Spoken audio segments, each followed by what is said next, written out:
Olá, sejam bem-vindos a mais um Notícias de Paris. Bem-vindos, pessoal.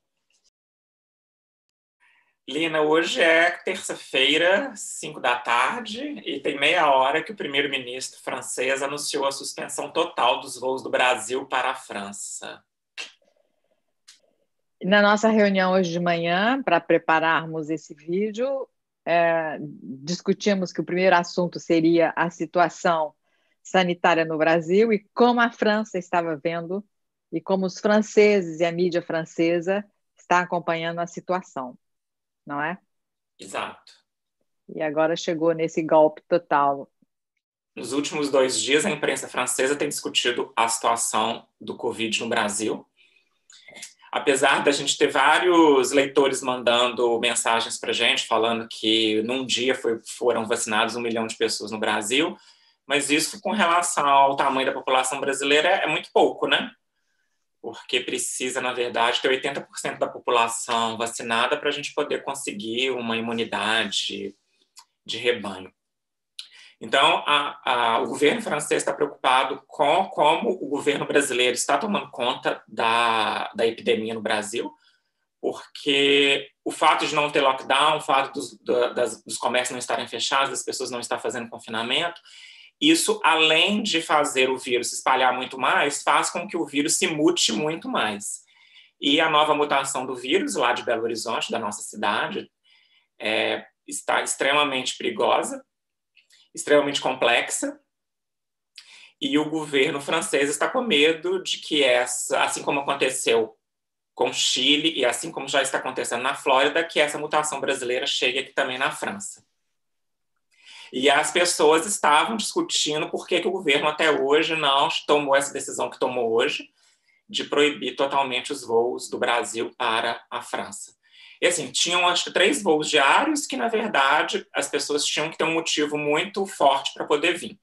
Diz o ministro que a maioria das pessoas que estavam vindo do Brasil para a França eram franceses, que estavam sendo repatriados. Na realidade, chegavam 1.000 brasileiros ou franceses vindos do Brasil por semana, até meia hora atrás, não é? Exato. Eram não sei quantos voos da Air France e o total de 1.000 por semana. E a questão que os cientistas e pesquisadores colocavam para o governo é que 1.000 pessoas não representam nada, mas que, na realidade, bastam 10 pessoas para criar um cluster poderoso, né? E que, por enquanto, esses vírus brasileiros não estão circulando de uma maneira perigosa aqui na Europa. Sem um controle rígido, um verdadeiro controle da chegada desses voos, da descida dessas pessoas no solo francês, sem esse controle, a situação daqui a pouco, de acordo com os cientistas, iria ficar sem controle. Porque o que eles dizem é o seguinte, é que era exigido um teste PCR para poder desembarcar aqui. O que eles querem ou queriam, ou o que vai ser restabelecido, porque a proibição do voo por um prazo indeterminado não é possível, o que eles querem é que um teste PCR seja feito no desembarque, no aeroporto, e que do aeroporto, após o teste PCR, todas as pessoas chegando do Brasil fiquem em hotéis colocados à disposição pelo governo na área do aeroporto. Essas pessoas ficam controladas, sob controle, nesse hotel durante a quarentena. Exato, durante 10 dias. Durante 10 dias. Que é o que acontece quando se chega na Inglaterra, né? Não sei se só os brasileiros ou todas as pessoas vindas de qualquer lugar que chega na Inglaterra passa por isso, né? Faz um teste PCR no aeroporto e fica 10 dias de quarentena em um hotel designado pelo governo. Fora isso, as pessoas que escapam à vigilância, elas ou teriam que pagar 11.545 euros se não respeitassem a vigilância, é um exemplo inglês, é o valor da multa inglesa, ou então elas entrariam por uma lista fichada pela justiça do país onde a desobediência foi feita, que é o exemplo suíço. a Suíça estabeleceu essa ordem. A França confia muito na palavra, né? E na pessoa, né? No cidadão, né, Lina? É porque a França tem uma longa história de país democrático. Foi a França um dos países, né, que Revolução Francesa, a decisão individual e proibir o desembarque dos aviões vindos do Brasil no solo francês é também uma forma de pressão governamental. É também um gesto diplomático, eu tenho a impressão, não é? No sentido de que quando um país se recusa a frear o controle da epidemia, esse país que não freia o controle da epidemia, ele deve assumir as consequências internacionais que ele vai provocar. Então, essa medida que a França acabou de adotar é como um aviso, não é? Exato. É uma troca diplomática. Eu vi uma notícia, acho que do The Guardian, passando pelo Instagram, não li a notícia em si não, mas eu li a manchete, tipo, a Organização Mundial de Saúde está perdendo a paciência com Bolsonaro. Bom, vamos aguardar, não é? Que dia que nós publicamos esse Quinta-feira. vídeo? Quinta-feira. Então, hoje, terça, vamos ver até quinta o que vai acontecer. Exato. Passamos por um assunto mais agradável. Vamos para o oposto, completo oposto, Lina. Todos os brasileiros conhecem o croissant, eu acho que o mundo inteiro conhece o croissant, todo mundo sabe que croissant é francês, mas poucos conhecem o pão ao chocolate. E tem pessoas que acham que o pão ao chocolate é mais gostoso do que o croissant. Eu. Jamais Então, compro um croissant. Toda vez que eu compro um pão ao chocolate. você também? Ótimo. Então nós decidimos, eu não sabia que era a patisserie preferida do Rodrigo, mas decidimos separadamente que íamos falar sobre o pão ao chocolate e vamos citar alguns dos melhores endereços em Paris. Escolhemos bairros diferentes, por razões diferentes, e com preços diferentes, e vocês têm a escolha. O primeiro que citamos é o pão ao chocolate de Cédric Grolet, que é um chefe pâtissier muito conhecido em Paris. Não somente, ele foi eleito inúmeras vezes o melhor chefe pâtissier do mundo. Ele é o chefe pâtissier do Hotel 5 Estrelas Le Maurice, aquele que fica na frente do Jardin des Tuileries. Ele tem 1,1 milhões de seguidores no Instagram. E o pão ao chocolate dele custa 4 euros. Quer dizer, caro para danar em relação ao preço dos outros pães ao chocolate. Mas ele inventou um pão ao chocolate novo, que visualmente já foi copiado várias vezes, o visual é quase o mesmo, com esse visual, eu só provei o dele. E, para falar a verdade, o pão ao chocolate dele, Rodrigo, é realmente o melhor que eu já comi até hoje. Ok, vou ter que provar. Você vai ter que provar. 4 euros. Endereço 35, Avenida L'Opéra. Esse endereço fica no centro de Paris, na avenida que chega até Opéra Garnier, perto do Jardin des Tuileries, perto do Louvre, quer dizer, um local de muito fácil acesso, se vocês quiserem comer. O pão ao chocolate mais caro de Paris, mas assim, do chefe pâtissier eleito o melhor do mundo, vocês têm que pagar 4 euros. Lina, mas precisa chegar cedo, precisa fazer fila, tem pão ao chocolate todas as horas do dia. Agora, durante a pandemia, tem o Click Collect, então você pode comprar e entra na fila Click Collect, que é menor do que a fila dos que não encomendaram, né? Mas de todas maneiras tem que fazer fila. Eu nunca vi a entrada da padaria sem fila, porque é uma padaria, mas no primeiro andar, no térreo, no primeiro andar tem um salão de chá. Em tempos normais, quando está aberto, o salão de chá entope também. Você tem fila para a padaria, fila para o salão de chá. E tem uma fila constante ali na porta desse endereço do Cédric Grolet. E ele tem outro endereço, não é? Porque ele tem na quadra do Hotel Meurice, o hotel onde ele é o chefe pâtissier, ele tem também uma portinha que se abre para um espaço pequeno do Hotel Meurice, onde o Cédric Grolet vende as mesmas coisas que ele vende na loja dele. né? Então, são 2 endereços. Mas eu indico do 35 Avenue de l'Opéra, porque é oficialmente a patisserie dele. O segundo endereço para você comer pão ao chocolate mais barato e muito gostoso também é em Saint-Germain, numa padaria tradicional que tem em Saint-Germain, que se chama Padaria Josephine Bakery, e que fica pertinho do Jardim de Luxembourg. É uma padaria excelente, porque ela vende também, na hora das refeições, pratos leves, sanduíches deliciosos, ideal para piquenique, já que estão perto do Jardim de Luxembourg. Vocês podem comprar na padaria Josephine Bakery e fazer piquenique no Jardim do Luxembourg.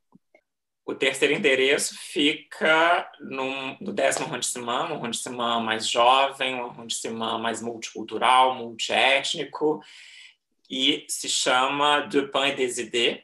Fica no número 37 da rua Yves Tudic. É uma rua que fica atrás da Place de la République, e lá ele não se chama pão au chocolat, ele se chama chocolatine. Uma parte da França chama essa viennoiserie de chocolatine e a outra parte chama de pão au chocolat. Lá na De Pain et des Idées vocês têm que pedir por chocolatine. E lá no Pain des Idées também, na verdade, eles são famosos por uma outra viennoiserie que chama escargot, que não são aquelas lesminhas, mas é uma viennoiserie feita com a mesma massa dos croissants e dos pães au chocolat, que ela também é naquele formato espiral, né, como se fosse um escargot, e é com pistache. É super famosa lá. As pessoas vão lá nessa padaria especificamente para comprar esse escargot de pistache. Como eu adoro Du Pain et des Idées e que vou sempre, a pé é longe para mim, mas eu vou, existem vários sabores dos escargots. O de pistache é o mais conhecido, mas tem uns recheios que são avermelhados à base de morangos, tem vários sabores. Tem de praliné também, não tem? Tem praliné, tem meio achocolatado, mas o melhor é esse realmente de pistache, é divino. E eu acho que das viennoiseries... Essa palavra é complicadíssima.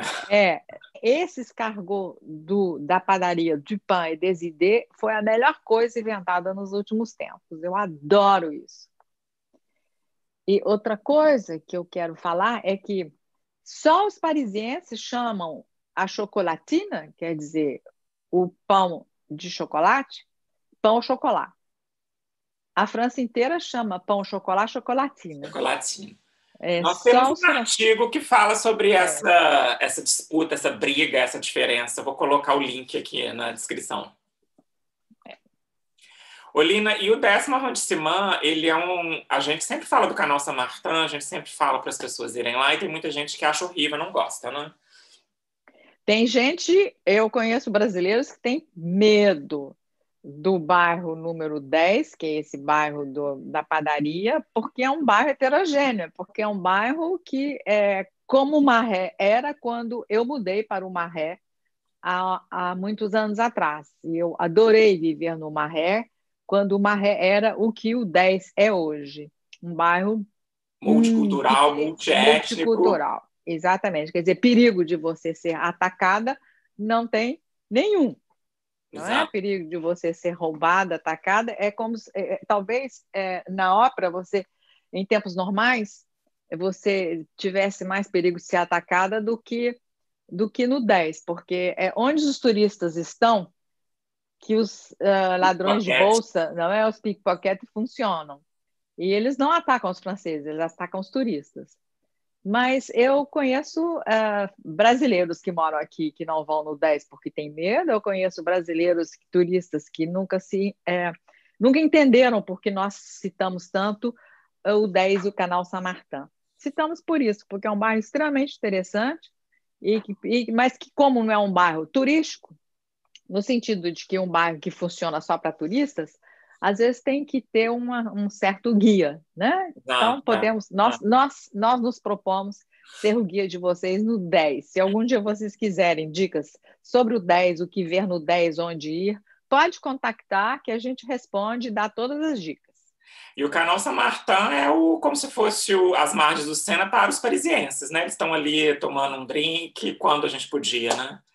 Eles Quando a gente usam as podia. margens do Canal Saint-Martin como os turistas usam as margens do Sena, para passear, para fazer um piquenique, para tomar um vinho, um rosé. Você tá sendo injusto. Os parisienses usam a margem do Sena também. Usam. Usam. Eu acho que o Canal Saint-Martin, quando não está fazendo um dia bonito, quando não estamos na primavera e no verão, ele realmente fica um pouco triste, porque as pessoas não estão na rua, né? E principalmente agora que está tudo fechado, os comércios estão fechados, as lojas estão fechadas, os restaurantes estão fechados, os bares estão fechados, o bairro está um pouco desolado. Assim, a gente anda quarteirões e não vê gente na rua. Né? Então, está um pouco triste. Exatamente porque ele não tem essa imponência arquitetônica, essa imponência turística dessa parte mais central de Paris, né? Dos grandes prédios, dos grandes monumentos. Não. Exatamente. Não tem arquitetura haussmanniana, não tem monumentos extraordinários. O que tem de aconchegante, de simpático, de interessante é uma vida local de parisienses, jovens parisienses descolados que querem viver lá porque é um bairro de ponta, não é? É um bairro onde as coisas estão acontecendo aqui agora, que já não virou, né? Uma estrela, que está virando a estrela. Então, é para lá que eles querem ir. Lina, uma coisa que a gente sempre recomendou para os nossos leitores, seguidores, foi de usar o trem para ir para cidades próximas, né? Ou assim, cidades que estão a 2 horas e meia, 3 horas de Paris. Porque é muito mais confortável do que pegar um avião, né? Mais confortável, às vezes mais barato, menos tensão, menos estresse. Do centro de Paris para o centro da cidade onde você quer ir, né, visitar. Do centro de Paris para o centro de Lausanne, na Suíça, por exemplo, são 3 horas, uma delícia. Para a região do Vale do Loire, para Bordeaux. Eu só circulo de trem na França. É delicioso. E o governo francês deu razão para a gente, né, Lina? Deu. O governo vai suprimir as pontes aéreas, né, entre Paris e duas grandes cidades francesas, Bordeaux e Lyon, porque existe uma ligação de trem entre Paris e essas duas cidades, e essa ligação dura menos de 2 horas e meia. Isso vai acontecer, em princípio, entre Paris-Bordeaux, Paris-Nantes e Paris-Lyon. Eu que sou fã de trem, viajo demais de trem, eu aconselho o seguinte: compre a passagem o mais cedo possível. Quanto mais cedo você comprar a passagem, como para o avião, mais barata ela será. Eu ando de primeira classe porque é muito mais confortável, eu acho delicioso, e a diferença de preço não é enorme entre a primeira e a segunda classe. E em todas as estações ferroviárias existem marcas que vendem sanduíches e refeições leves com propostas gostosas. Então, eu compro na Gare, eu não compro dentro do trem, porque na Gare nós temos uma escolha com uma qualidade maior. Eu compro na Gare, na estação ferroviária, o que eu quero comer, o que eu quero beber, me instalo, né, na poltrona e, olha, faço almoço, tomo café da manhã, faço um lanche, seja a hora que for, leio um pouco os jornais, respondo os e-mails, etc, etc, e pronto, chegamos, né? É bem interessante, pode usar o Wi-Fi, né? Você pode usar o seu telefone, pode mandar mensagem, gravar stories. E o governo fez isso para diminuir a emissão de carbono, né, Lina? Questões do aquecimento global, o clima. Quando nós começamos a aconselhar viagens de trem, não pensamos na história do clima. Do clima. Mas agora, mais uma razão para viajarmos de trem na Europa. Você vai reduzir o seu impacto ecológico no mundo, sua impressão de carbono. Exatamente. Bom, acho que acabamos por hoje. Acabamos. Até mais, até breve, até semana que vem. Tchau, pessoal. Curtem, comentem, compartilhem.